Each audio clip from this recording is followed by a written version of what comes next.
Welcome back, this is Kyle with All in Survival, and today we're going to talk about Prepper Library, Part 2. The first part we talked about in a previous video was for educational and knowledge base that you're going to build takeaway from fiction. And today we're going to talk a little bit more about a Prepper Library and why you might want to have one.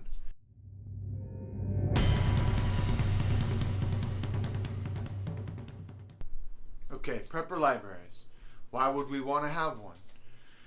There are many different reasons why you might want to have the knowledge right there in your house just in case the internet, your phone stopped working or whatever. But in today's day and age, accessing information on the computer is the first way that anybody thinks about getting that information. But we think about contingencies when we have a preparedness mindset. Contingencies are basically everything that we do. So my contingency for my internet and my phone not working is to have a actual paperback copy of information, right? Over the years, I've collected up lots of books, and what you choose to collect is your own business. Today we're going to talk about 20 books that I feel like you should probably start with, and then you can build your collection from there. After that, I'm going to show you what I got just in one afternoon at the swap meet, and why going to swap meets and things like thrift stores looking for knowledge is a great reference tool. Alright, as I get into these 20 reference books, you're going to see me look over at my screen. And one of the reasons is I have a list of books, and I'm going to be trying to pop those up on your screen too. And the reason I don't have a lot of books here at my house is I moved them to my bug out location. I moved them to a safe place where I know that I'm going to be taking my family in an emergency.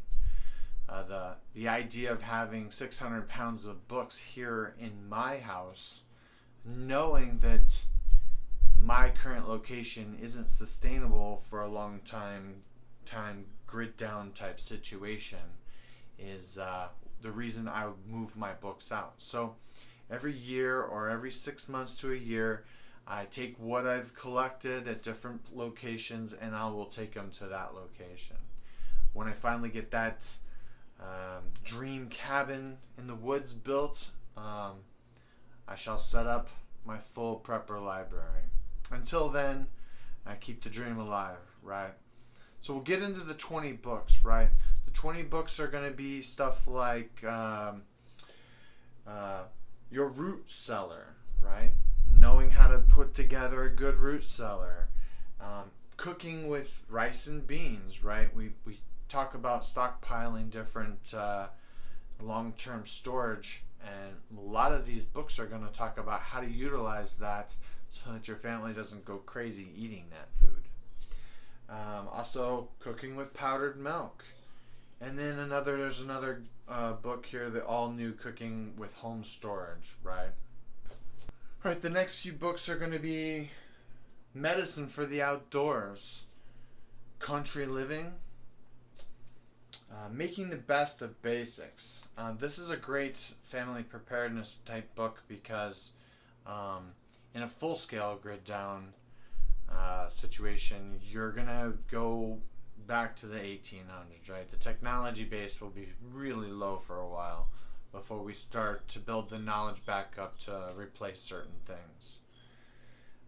Where There Is No Doctor, and the second book that comes along with them, Where There Is No Dentist, right? These two books are a must.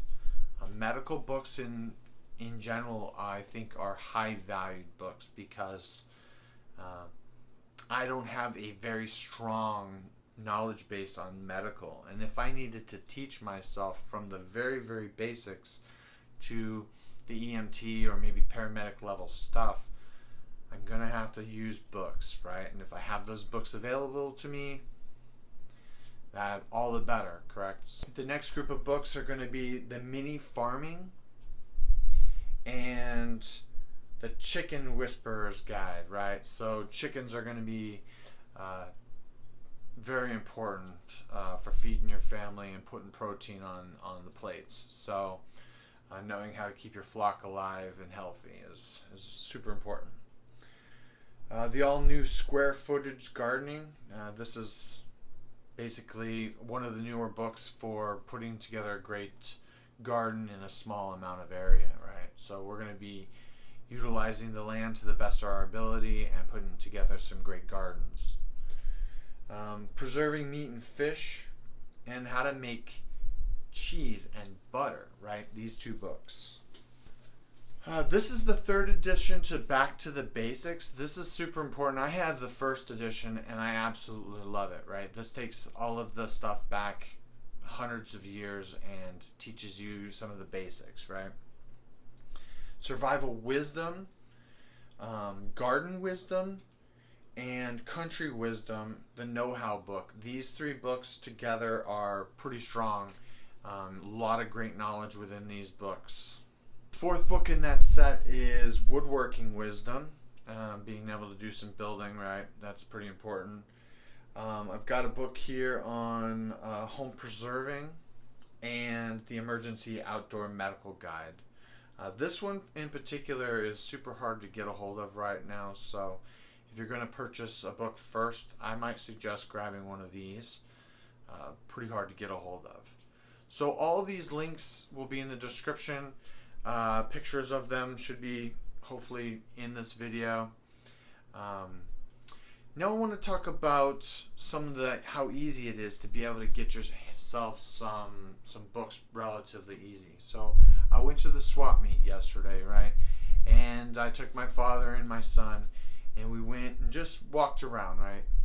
And in that time I thought, okay, I'm going to put a video together and I want to show how easy it is to gather some information for this. So I purchased a couple of books. I think the total was about 20 books, but I paid about $24 for those books. So the first thing I want to show you is a American Medical Association Home Medical Library, and this is by Reader's Digest, and Monitoring Your Own Health. So this is a set of 9 books, and I'm going to show you all the books in the video. I'll put in all the pictures, but this is put out by the American Medical Association, and this is, I think, 1991, right? So some of this information is probably outdated, but in general, this is a great source of knowledge, right? This is the very, very basics of monitoring your stress levels, your diet,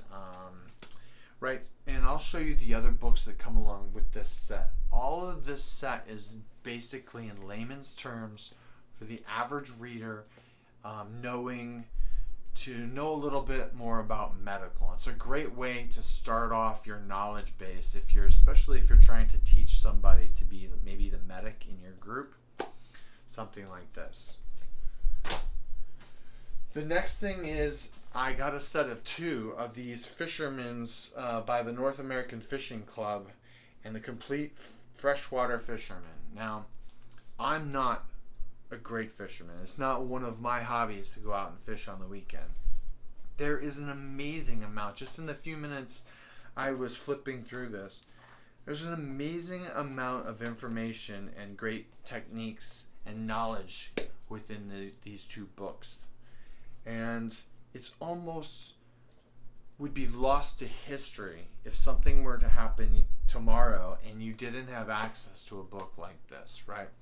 And if you have to be in a situation where you might have to put fish on your table to feed your children, imagine how important it would be to have that type of information, right? So something else to think about having up on your shelves, right? The next thing is I bought, I think it's a 5 set series. It's not the complete set, but it's the Wonder World Encyclopedia.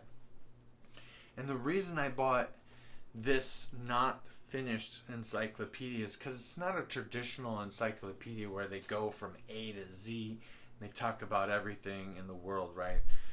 People refer to their encyclopedias as the analog internet. So this is how we did it when I was a kid, right? When the internet was just getting started and everything was in DOS.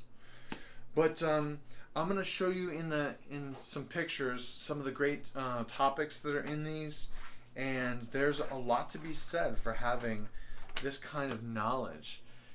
If you wanted, say the grid goes down and you want to talk to your kid about Egypt, and teach them about the pharaohs and the pyramids and all that. The information's in these books, right? You don't have to try and go off of your own memory. You can read up on it and then try and teach them something. The next thing is Mammals of North America, right? I bought this for $1, right? Everything from the mice of North America to the rams and deer, bobcats and foxes. I'll throw some links and some other stuff in the description. But the amount of knowledge base just in this $1, right? There are people out there that have most of this information already in there, but I'm not one of them. There are many things I'm good at, but having this kind of knowledge is not one of them. So having it in a book on a shelf that I can reference and learn up on, very valuable in the long run. All right. And lastly, for $1, I bought a preserving and canning book. And this is by Cameron Smith. This is an excellent book because as I was looking through it, it's got a lot of old-time recipes and things for canning and even cooking that in general as a society we don't really use anymore, right? So lots of recipes that could be lost forever are still contained in some of these books. And this is why I think going out and getting and saving some of these books is a great thing. It's a hobby. For me, it's kind of a hobby. My wife jokes that we go to thrift stores and I'll stand in front of the book section for like 45 minutes just looking at everything. And I would like to think at this point, if something was to go catastrophically wrong, I would have a solid, strong library right now. There are many books on the digital list that I'm going to have for you that I still want for my library. I have some that are on that list, but there are many that I want to purchase.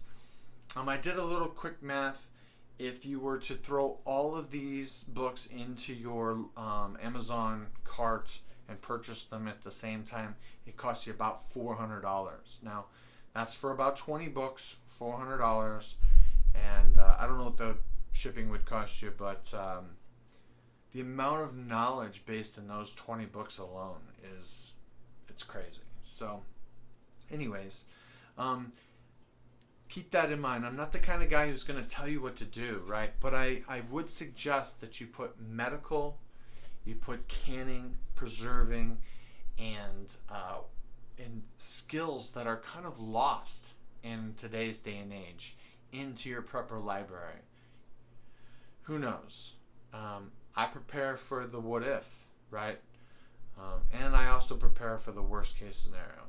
We may never get there, and I hope that's true. But if it does, I want to be able to provide for my family and my friends. So, that being said, if you've learned anything today, please hit the like, subscribe, and share this knowledge with somebody else. As always, stay safe out there.